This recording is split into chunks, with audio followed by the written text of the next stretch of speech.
You are looking at Julian's pronunciation guide, where we look at how to pronounce better some of the most mispronounced words in the world, like this other curious word. But how do you say what you're looking for today?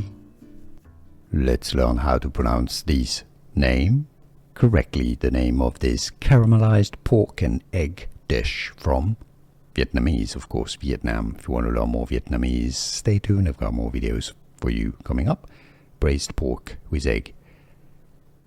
Thit Kho. Not Japanese, Vietnamese pronunciation.